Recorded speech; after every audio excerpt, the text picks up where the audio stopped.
Anyways, we're going to get our match review started for this evening. We're starting with JasonKruger600, the 600 Jason Kruger of all time.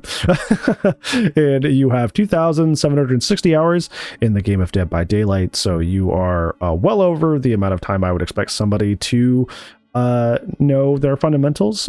So around 1,000 hours, you should know routinely how to have quicker chases, how to pressure the map, that sort of thing. It doesn't take 1,000 hours to know how to do those things, but it takes around 1,000 hours to do them at least consistently. You're playing the Xenomorph, which is a like B.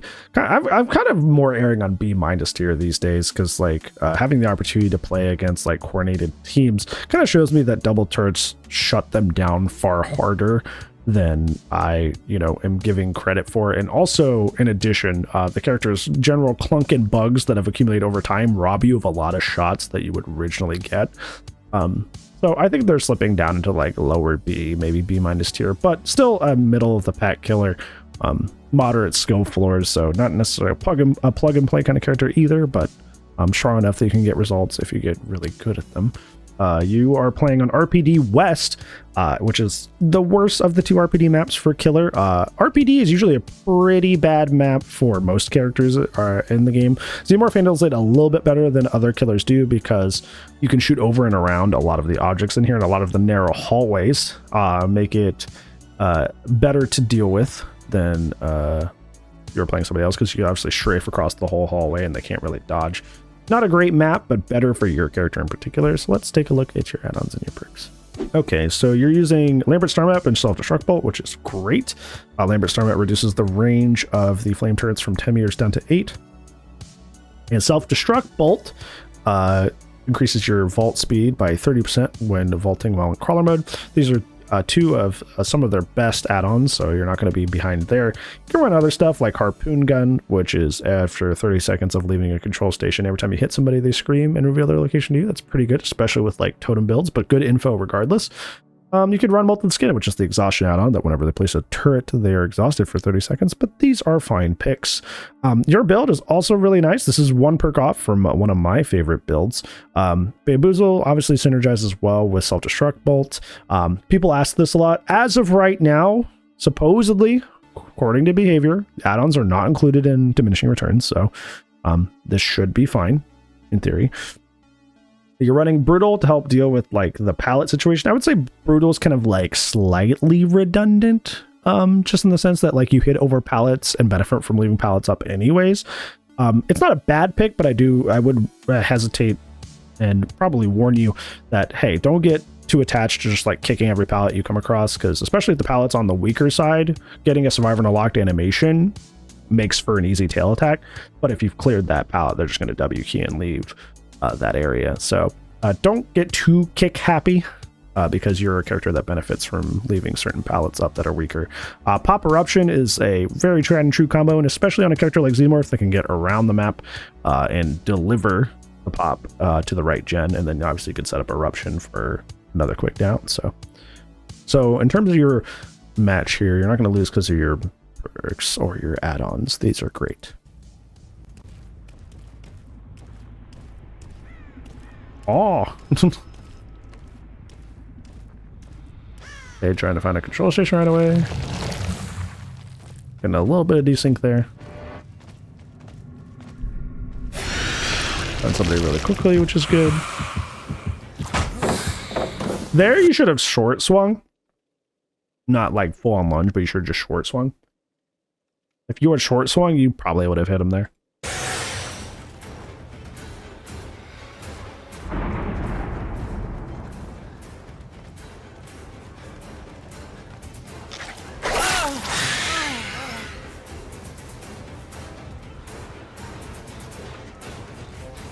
Yeah, I agree with the idea that, because like that gen has a lot of progress, but if you can get this down quickly, then you can pop erupt it, which will be far more helpful. Good catch on the bait there. Yeah, just try not to get flashlight safe.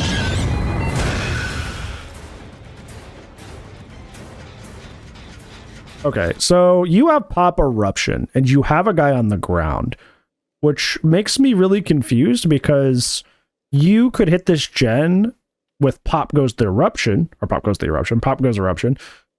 Did I say it again? Did I flub it twice? Damn it. Pop Goes the Weasel. Thank you. 3rd time's the charm. My brain is stupid. I'm sorry. But yeah, you could have popped this gen for far more damage. And then apply Eruption to it later. So there's not really a reason for you to apply Eruption to it now. If anything, you're blocking your own Pop Goes the Weasel on one of the most important gens to defend in this map. In RPD, no matter which side it is, it's usually the most important thing for you to do is to defend the middle gens. But you are saving your pop for something else for some reason. I don't quite get that.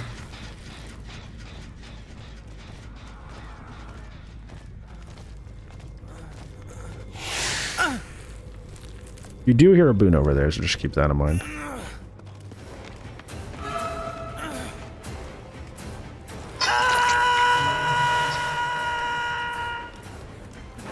You could have maybe swung at that. Didn't have to mind getting that necessarily. Yeah, I would get rid of that.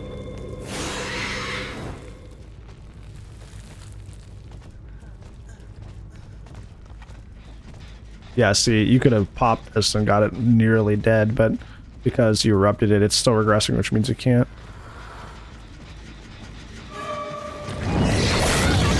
Okay, in a situation like this, you definitely should have stopped and pop erupted this first.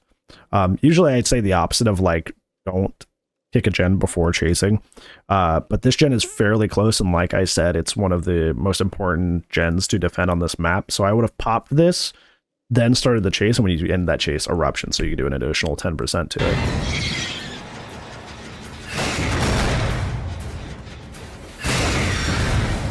I would say you should break this. Wrong third breaks it too, so that's fine.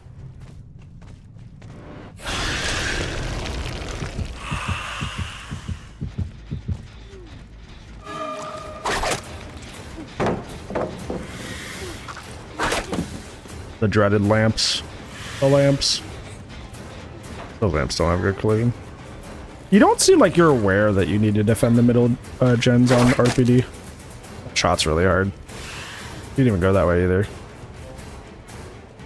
Yeah, you don't seem aware that the RPD main hall gens are the most important to defend.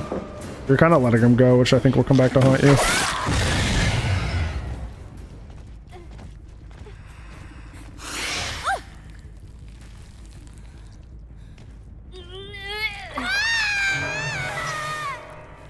I think even if they don't do a chapter lucky, they could definitely do a cosmetic, like, collection.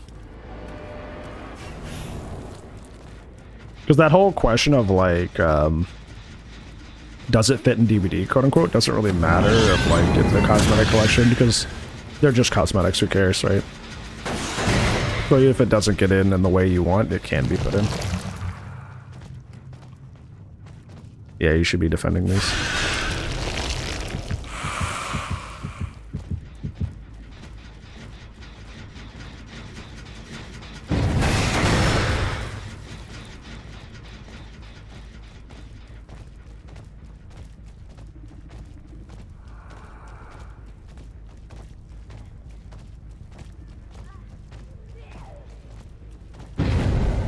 Yes, absolutely.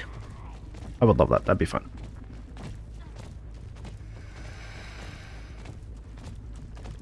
We were gonna maybe play Requiem tonight, but I don't know. Still might be fun. Yeah, it seems like you're really hyper-focused, no pun intended, on chasing this V for some reason, and you're spending a lot of time on her and stuff. You had zero chance of hitting that. She had dropped it. She had already firmly moved behind an object. There was, like, actually zero chance you would have hit that.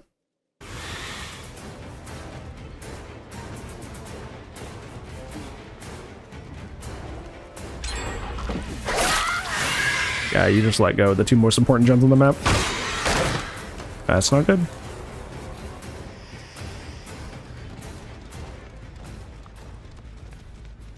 Any sort of map that has a choke point, like RPD, both versions, Suffocation Pit for Macmillan, Azra's resting place on Raven Wreckers, like any map that has like a middle point, Sanctum of Wrath for Yamoka. The middle point gens will always be the most important.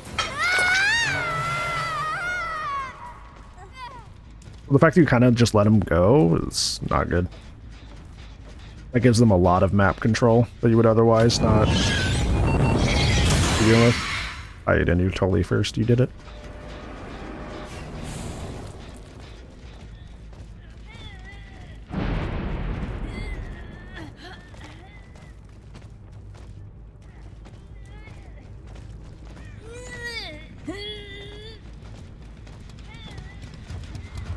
Yeah, now you're just kind of like camping her for some reason.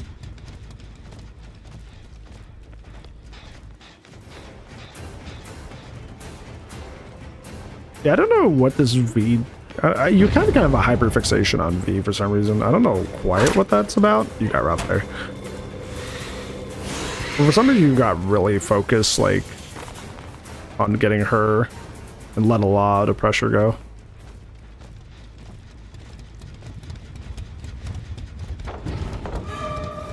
Now you're going after her again. This is like a double-edged sword. It's because because you've played this way, the best option is to tunnel her out at this point. But the reason the game is close is because you were focusing her too hard and giving up pressure on vital gens. You know what I'm saying? Like, yeah, this is the right play, but you put yourself in the tight bind to begin with. So you definitely should have broke that first. I think I don't know, you in general seem to need to figure out, like, what your tail can and cannot do. Because, like, you're going for shots that you don't really have a chance of hitting because they're, like, fully behind an object that's, like, really tall, like, far above your head, so there's really no chance to hit them there. Other thing. That turret, as long as nobody comes back and fixes it, will break on its own eventually. So in a situation like this, where like you have somebody death hook that you need to get out, I would rather risk this turret getting potentially fixed if somebody was around you weren't aware of, and having you get this person out of the game than going back and breaking it. Because if nobody comes back to it, it breaks on its own eventually.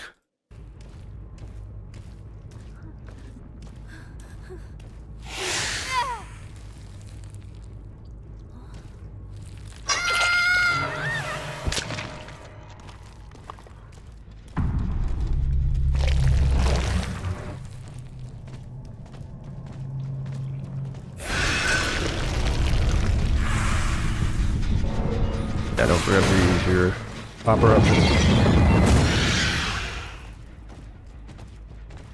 This is something that I encounter more on when I'm playing as Survivor, weirdly enough, but not as when I'm playing as Killer, is where somebody will like try to like hyper focus me as Killer, but as a result, like when my team will be on gens, so it doesn't end up really mattering. Because if my team are on gens, then like focusing me didn't really do anything for them. Yeah, you don't seem to really know your tail attack range. You go for a lot of shots that you are not in range for, or like the object is far too high for you to hit over. I think that I have two sections for these sections for this in the guide. But I'll try to like verbally explain them the best I can. If you are approaching an object as Xenomorph, if you're in crawler mode and your tail is up in the air, basically if like your tail isn't even like over the object, the odds you're going to hit over it is very low. So Woozy, thank you so much for the raid. I appreciate it. We're just doing a match reviews. Hopefully you are lovely. Thank you so much for trusting your people. That's very kind.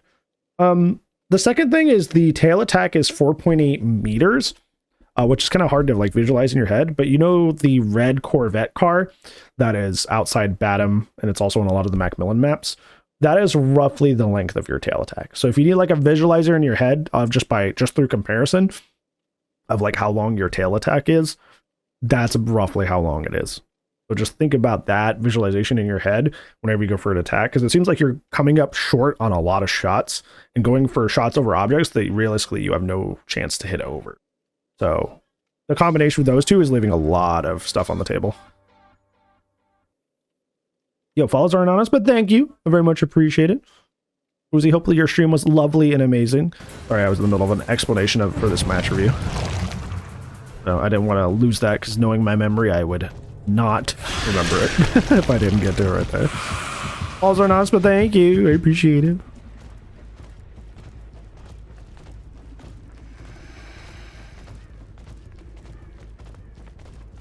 Leo brought us here. Leo, stinky. But like positive stinky. We appreciate them, stinky. Leo is too kind for us. I'm just a little guy. But we appreciate them here. Well, your Brutal's coming into effect here because they're pre-dropping a lot. The problem is you have no hooks on Dwight, so... And you have no perks that benefit from a unique hook, so there's really no reason to be chasing Dwight here. It doesn't give you anything. You should ideally be finding Leon.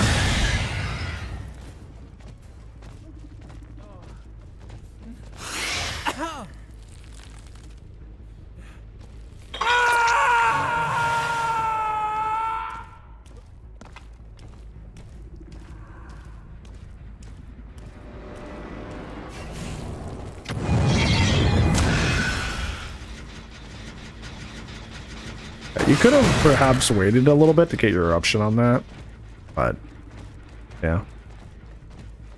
Little woozy here. They're not easy to pick up and play. I wouldn't feel too bad. I wouldn't feel too bad, Panthers. They're in terms of like difficulty, 10 being the hardest killer and 1 being like easy peasy. I would give them like a 6. They're not.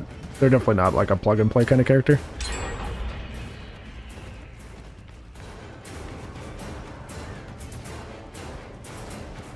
Well, if you want to give it a try again, I have a video playlist on my YouTube for getting started on them and a guide. The guide is really long though, so I would do the playlist first and then use the guide later. The guide's pretty long.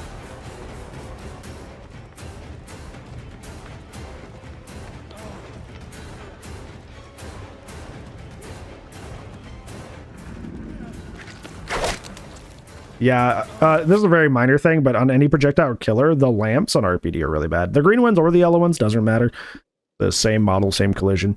Like, but the lamps have terrible collision. So on any projectile killer, do not try to shoot around those. You will have a bad time. The video, yeah, it's a full playlist. It has starting tips, it has starting texts, it has starting builds. Oh, you mean this? Yeah, this is a match review that I'm doing for somebody so I can help them get better at the game.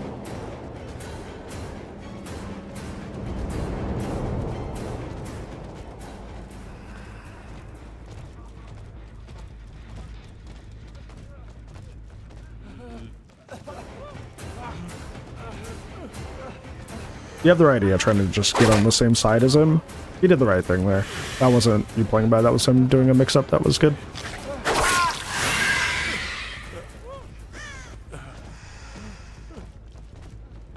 Yeah, this is GG's if you can get him before the pickup.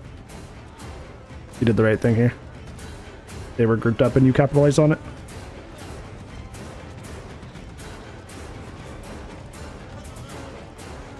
I was ready to attempt the pickup there. Yeah. You cleaned it up nice in the end. Let's see, is there anything wild here? It was just Circle of Healing by itself was what he kept putting. Not really anything in terms of like gen progress or anything. Leon had like some annoying instances of using his sprint burst, but otherwise perks weren't really like a big factor in this game. I think in terms of your main takeaways, I think like I said, I think you need to learn what you can and cannot go for with your tail attack, both like height wise what you can and cannot go for, and length wise, like the range of the 4.8 meters. Like I said, 4.8 meters is easy to visualize because there's that red car that spawns on Macmillan and Batum. That is roughly that length, so that you can visualize it that way. As for what your tail can go over, that's a lot harder, but essentially like with your tail sits like high above your head and it has the there's that little arc to it, that little curl to it. If it's odds are if the thing you're trying to shoot over is taller than your tail and where it hangs, you probably either can't hit it or it's going to take you so much effort to hit it that it's not worth it. It's like possible but not practical. So try to use that to help guide your tail attacks, because you were leaving a lot of pressure on the table by not knowing that. Second is on any sort of map that has a choke point. RPD is a perfect example with the main hall. Sanctum of Wrath with the big temple in the middle. Basically any map that has like a short area in the middle that they have to go through to get from one side to the other. Any map like that, the center gens are the most important to defend. Because if they do that gen early, or in this case there was 2, then they can kind of just like only hang out on one side of the map for the rest of the game and be mostly safe and not have to worry about 3-genning themselves. And it gives you a lot of control over the map. If they can break that, if they can do that central gen or 2, then the map control goes into their favor, where they can play a little bit safer and not be in as precarious of a situation. So I definitely would have defended the middle gens, because there's definitely plenty of opportunities you had to defend them, and you kind of just let them go, which you shouldn't have done. I think for the final thing, and I don't know why, but like V kind of got under your skin, it seemed like, for some reason. Like, you really committed a lot of time to chasing her in the early game. I don't know if it was because she attempted the flashlight save or what, but like at a certain point you had invested so much time into chasing V that like you ended up running away from the gens that you needed to defend in the middle. But B, like, you put so much time into those chases with her that like the game was almost over by the time she was death hooked. So then you had to like complete the tunnel, and if she had DS, this probably would have been like 3 or 4 out, because the game was that close. So that was very risky. I don't know why you massively overcommitted to chasing only one person, but that did almost come back to bite you. Thankfully, A, you finished the tunnel, and then B, they decided to group up at the end, and you need to capitalize on that. But it was very risky. It was a very precarious situation that you could have avoided if you didn't like really overcommit to her for whatever reason. So those would be my 3.